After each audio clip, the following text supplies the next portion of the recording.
Application ಈ budget ಅಲ್ಲಿ ಏನು ಅವಶ್ಯಕತೆ ಇಲ್ಲ. ನಾವು ಆಗಲೇ ಲೋನ್ ತೊಗೊಂಡಿದ್ದೀವಿ, 26,000 ಕೋಟಿ ರೂಪಾಯಿ ಉಳ್ಕೋಯಿಂದ ಲೋನ್ ತೊಗೊಂಡಿದ್ದೀವಿ. ಬಹುಶಃ ಈಗ ಇವತ್ತು ನಾನು ಮೀಟಿಂಗಲ್ಲಿ ನೋಡಿದ್ರೆ ದುಡ್ಡು ಉಳಿಬೋದು ಅಂತ ಕಾಣ್ತದೆ. ಅಷ್ಟು ಲೋನ್ ಏನು ಅಷ್ಟೇನು ದುಡ್ಡು ಖರ್ಚಾಗಲು ಕಾಣುತ್ತೆ. ರಸ್ತೆದು ಸುಮಾರು ವರ್ಷಗಳೇ ಆಗೋದಿಲ್ಲ. ಈಗೇನಾದರೂ ನಿಮ್ಮ ಅವಧಿಯಲ್ಲಿ ಒಂದು ಟಾರ್ಗೆಟ್ ಇಟ್ಕೊಂಡಿದ್ದಾರೆ ಸರ್? ನಾನು ಹೇಳ್ತೀನಪ್ಪ, ನಿನ್ನ ಹತ್ರ ಕೋರ್ಟ್ ಕೇಳೋಕ್ಕಿಂತ ಮುಂಚಿದ್ದು ಅದು ಮುಗಿಸ್ಬಿಟ್ಟು ಬರ್ತೀನಿ. ಪ್ರಾರಂಭ ಮಾಡಿ ಒಂದು 4 ಗಾಡಿ ಓಡಾಡಂಗೆ ಮಾಡ್ಬಿಟ್ಟು ಬರ್ತೀನಿ.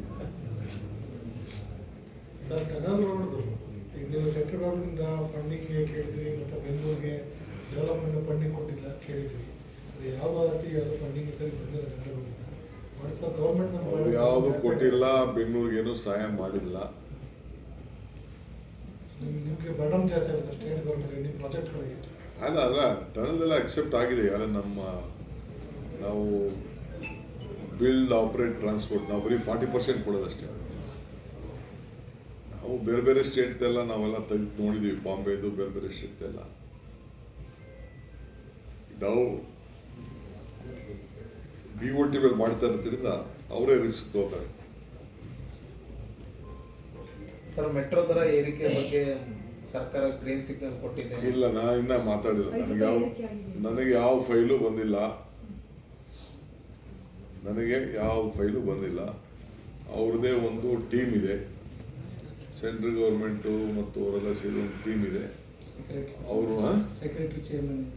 ಸೆಕ್ರೆಟರಿ ಚೇರ್ಮನ್ ಇದ್ದಾರೆ, ಸೆಂಟ್ರಲ್ ಗೌರ್ಮೆಂಟ್ ಸೆಕ್ರೆಟರಿ. ಅವರು ತೀರ್ಮಾನ ಮಾಡಿದ್ದಾರೆ. ನನ್ನ ಗಮನಕ್ಕೆ ಬಂದಿಲ್ಲ. ನಾನು ಟಿವಿಲಿ ನೋಡಿದೆ. ಮತ್ತೆ ನಿಮ್ಮ ರಾಜ್ಯ ಸರ್ಕಾರದ ಮೇಲೆ ವಾಗ್ದಾಳಿ ನಡೆಸ್ತಾರೆ ಬಿಜೆಪಿ ಮಾಡ್ತಾರೆ. ಅವ್ರ ಮೇಲೆ ಮಾಡೋಕೈತಿದ್ದ? ಅವ್ರ ಚೇರ್ಮನ್ಗೆ ಅವ್ರು ಹೇಳ್ಬೇಕು, ಅವ್ರ ಚೇರ್ಮನ್ ಅವ್ರ ಮಿನಿಸ್ಟ್ರಿಗೆ ಅವ್ರು ಹೇಳ್ಬೇಕು.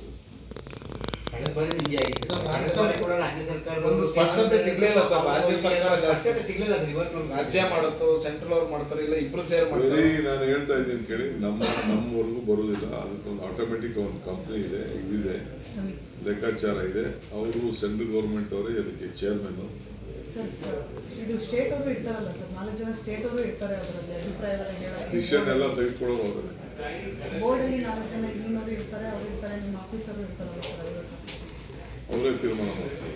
ಇಲ್ಲ, ಅವ್ರು ಹೇಳ್ತಾರೆ ಸರ್, ತೇಜಸ್ವಿ ಮತ್ತೆ PC ಮೋಹನ್ ಹೇಳ್ತಾರೆ, ಸ್ಟೇಟ್ ಗೌರ್ಮೆಂಟ್ ಮನಸ್ಸು ಮಾಡಿದ್ರೆ ಕಮಿಟಿ ಮೆಂಬರ್ ಬದಲಾವಣೆ ಮಾಡಿಕೊಂಡು ಟ್ಯಾರಿಫ್ನ ವೇರಿಯೇಟ್ ಮಾಡ್ಕೊಳ್ಳೋಕ್ಕೆ ಬದಲಾವಣೆ ಅಲ್ಲೋಗಿ ಪರ್ಮಿಷನ್ ಕೊಡಿಸ್ಲಿ.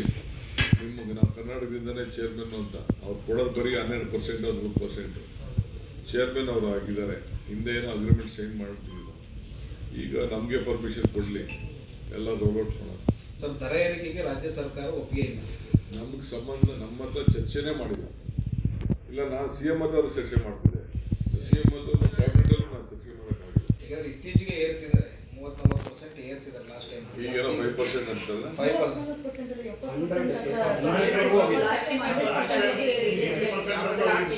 ಈಗ 5% ಅಂತಲ್ಲ. ಕೆಲವೊಂದು ಸರಿ ಸ್ಲ್ಯಾಬ್ ವೈಸ್ ಅಲ್ಲ ಸರ್, 1 rupee to 5 rupees ವರೆಗೆ ಸ್ಲ್ಯಾಬ್, ಡಿಫರೆಂಟ್ ಸ್ಲ್ಯಾಬ್. ನನ್ನ ಹತ್ರ ಚರ್ಚೆ ಮಾಡಿಲ್ಲ. ಇವತ್ತು ಪ್ರೆಸ್ ನೋಟ್ ಇಶ್ಯೂ ಮಾಡಿದ್ದಾರೆ BMRC officially. It will come to implement from 9th February ಅಂತ. ನನಗಿನ್ನ ಬಂದಿಲ್ಲ, ಅವರೇ ತೀರ್ಮಾನ ಮಾಡಿದ್ದಾರೆ. ಬರಲಿ, ಅವ್ರನ್ನ ಕರ್ಸ್ತೀನಿ. ನೀವೆಲ್ಲ ಹೇಳಿದ್ದೀರಲ್ಲ ಸರ್, ಇದು ದುಬಾರಿ ಅಂತ ಅನ್ಸಲ್ಲ ಸರ್. ಬೇರೆ ಸ್ಟೇಟ್ ಕ್ಯಾಪಿಟಲ್ಗಳಲ್ಲಿ ಮೆಟ್ರೋ ದರ ಕಡಿಮೆ ಇರುತ್ತೆ, ಬೆಂಗಳೂರದ್ದು ಅತಿ ಹೆಚ್ಚು. ಇದು ದುಬಾರಿ ಅಂತ ನಿಮಗೆ ಅಂದ್ರೆ ಸ್ಟೇಟ್ ಗೌರ್ಮೆಂಟ್ ಇದನ್ನ ಚೆಕ್ ಮಾಡ್ತೀನಿ, ಡಿಫ್ರೆನ್ಸ್ ಏನಿದೆ. ಸ್ಟೇಟ್ ಗೌರ್ಮೆಂಟ್ ಇಂಟರ್ವ್ಯೂ ಮಾಡಿ ಮೊದಲ ಕಡಿಮೆ ಸರ್. ನಿಮ್ಗೆ ದುಬಾರಿ ಅನ್ಸಾಯಿದೆ. ನೀವೆಲ್ಲ ಮೆಟ್ರೋ ಯಾರು ಓಡ್ತೀರಿ? ಓಡಾಡ್ತೀವಿ ಸರ್. ತುಂಬ ಜನ ಎಷ್ಟು ಆಗ್ತಿತ್ತು ಖರ್ಚು ನಿಮಗೆ? ಇಲ್ಲಿ ಮಾದವರದಿಂದ ಇಲ್ಲಿ ಬರೋಕೆ 60 ರೂಪಾಯಿ ಆಗುತ್ತೆ ಸರ್ ಮಾರ್ಕೆಟ್ಗೆ. ಸರ್, ಮೊದಲು 35 ಬರುತ್ತೆ, ಈಗ 60 ರೂಪಾಯಿ ಆಗುತ್ತೆ, 57 ರೂಪಾಯಿ. ಅಂದರೆ 40% ಸಮಥಿಂಗ್ ನಿಯರ್ 50% ಜಾಸ್ತಿ. ಅಲ್ಲಿಂದ ಬಸ್ ಬಂದು ಎಷ್ಟಾಗಿದೆ? ಬಸ್ಸಲ್ಲಿ ಕಡಿಮೆ ಆಗುತ್ತೆ ಸರ್. ಬಸ್ಸಲ್ಲಿ ಕಡಿಮೆ ಆಗುತ್ತೆ ಸರ್, ಟೈಮ್ ಜಾಸ್ತಿ ಆಗುತ್ತೆ. ಟೈಮ್ ಬಸ್ಗಿಂತ ಜಾಸ್ತಿ ಇದೆ ಸರ್ ಮೆಟ್ರೋ. ಮತ್ತೆ ಇಲ್ಲ ಓಲಾ ಬೈಕಲ್ಲಿ 180 ರೂಪಾಯಿಗೆಲ್ಲ ಬರ್ಬೋದು ಸರ್. ಓಲಾ ಬೈಕಲ್ಲಿ ಆಯ್ತು, ಬಟ್ ಮೆಟ್ರೋ ದುಬಾರಿ ಆಗುತ್ತೆ. ದುಬಾರಿ ಆಗುತ್ತೆ. ಈ ಮೆಟ್ರೋ ಈಸ್ ಔಟ್ ಮಾಡುತ್ತೆ ನಿಮ್ಮ ಟ್ರಾಫಿಕ್ ಅಂದರೆ ಇದು ಮತ್ತೆ ಅದು ಟ್ಯಾರಿಫ್ ಜಾಸ್ತಿ ಆದರೆ ಆಟೋಮೆಟಿಕ್ ಡಿಪೆಂಡೆನ್ಸಿ ಬೇರೆ ರೀತಿ ಗೊತ್ತಾಗ ಸರ್. ಮೆಟ್ರೋ ಲಾಭದಾಯಕದಲ್ಲೇ ಇದೆಯಲ್ಲ ಮೆಟ್ರೋ ಲಾಭದಲ್ಲೇ ಇದೆಯಲ್ಲ ಎಲ್ಲಿ ಲಾಭ ಇದೆ? ಲಾಸು ಇಲ್ಲ, ಹೊಸದಾಗಿ ತೊಗೊಳ್ತಾ ಇದೀವಿ. ಸರ್ GBH ಸೆಂಟ್ರಲ್ ಗೌರ್ಮೆಂಟ್ ಏನು ದುಡ್ಡು ಕೊಡ್ತಾ ಇಲ್ಲ ಸರ್.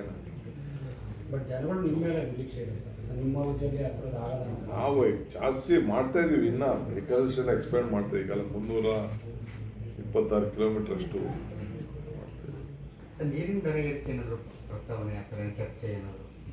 ಸದ್ಯಕ್ಕೇನಿಲ್ಲ. ನೀರಿನ ದರದ ವಿಚಾರ ಸದ್ಯಕ್ಕೇನು ಮಾತಾಡಿಲ್ಲ. GBH ಚುನಾವಣೆ ಸರ್. ಸುಪ್ರೀಂ ಕೋರ್ಟ್ ಅಲ್ಲ ಹೇಳಿದೆಯಲ್ಲ, ಅಲ್ಲ ಅದ್ರದ್ದೇನಾದರೂ ಮೀಸಲಾತಿ ವಾರ್ಡ್ ಮೀಸಲಾತಿ ಏನಾದರೂ ಅದು ಅವರ ಅಧಿಕಾರಿಗಳು ಅದ್ರದ್ದು ಕಮಿಟಿ ಇದೆ, ಅವ್ರು ಮಾಡ್ತಾರೆ. ಅಬ್ಜೆಕ್ಷನ್ ಅಂದರೆ ಹಾಕ್ತಾರೆ. ಇನ್ನೂ ಹೊರಡಿಸಿಲ್ಲ. ನಮ್ಗೆ ನನ್ನ ಹತ್ರಕ್ಕೆ ಬರಲ್ಲ.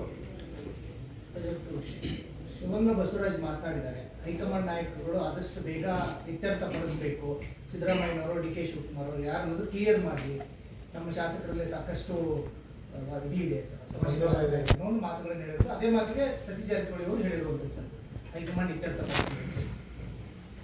ಇವತ್ತು ರಾಜಕೀಯ ಬೇಡ ಮಾತನಾಡಿ. ದೆಹಲಿಗೆ ಹೋಗ್ತಾ ಇದ್ದೀವಿ ಸರ್ ಕೆಲವರು ಶಾಸಕರನ್ನ ವಿದೇಶ ಕಳಿಸ್ತಾ ಇದ್ದಾರೆ, ಹಾಗೆ ಹೀಗೆ ಅಂತ ಕೆಲವು ಗೋವಾಕ್ಕೆ ಹೋಗ್ತಾರೆ, ವಿದೇಶಕ್ಕೆ ಹೋಗ್ತಾರೆ ಅಂತ ಹೇಳ್ತಾರೆ ಸರ್. ಅದಕ್ಕೆ ನನಗೆ ಗೊತ್ತಿಲ್ಲಪ್ಪ, ನಾನು ಯಾರಿಗೂ ಯಾವುದಕ್ಕೂ ಭಾಗಿಯಾಗಿಲ್ಲ. ನನಗೂ ನನ್ನ ಜೊತೆ ಯಾರು ಚರ್ಚೆ ಮಾಡಿಲ್ಲ. ಸರ್ ಡೆಲ್ಲಿಗೆ ಏನಾದರೂ ಹೋಗ್ತೀರಾ ಸರ್? ಹೇಳಿ. ದೆಹಲಿಗೆ ನಾಳೆ ಮಂಗಳೂರು ಹೋಗ್ತೀನಿ, ನಾಳಿದ್ದು ರಾಯಚೂರು, ಆಮೇಲೆ ಗದಗಲ್ಲ, ಧಾರವಾಡ, ಬೆಳ್ಳೆಹಳ್ಳ,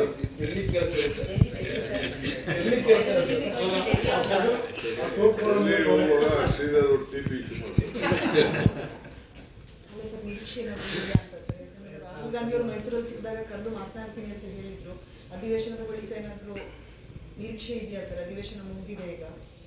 ಖರ್ಗೆ ಅವರು ಕರೆಸ್ಕೊಳ್ತೀವಿ ಅಂತ ಹೇಳಿದ್ರು ಸರ್. ತಿಳಿಸ್ಬಿಟ್ಟೆ ಹೋಗ್ತೀನಿ. ಮೌನ ಸರ್ ಇತ್ತೀಚೆಗೆ ಮಾತಿಗಿಂತ ಮೌನನೇ ಜಾಸ್ತಿ ಇದೆ. ಆಯ್ತು ಸರ್. ನಿಮ್ಮ ಬೆಂಬಲಿಗರಿಗಾದ್ರೂ ಏನು ಹೇಳಕ್ ಬಯಸ್ತೀರಾ ಸರ್? ಪದೇ ಪದೇ ಮಾತನಾಡ್ತಾ ಇದ್ದಾರೆ ಮಾಧ್ಯಮಗಳ ಮುಂದೆ. ಅಸೆಂಬ್ಲಿಲಿ ಹೇಳಿದ್ದಾರೆ. ಅಲ್ಲಿ ಬೇರೆ ಬೇರೆ ಥರ ಅಸೆಂಬ್ಲಿ ನಂತರ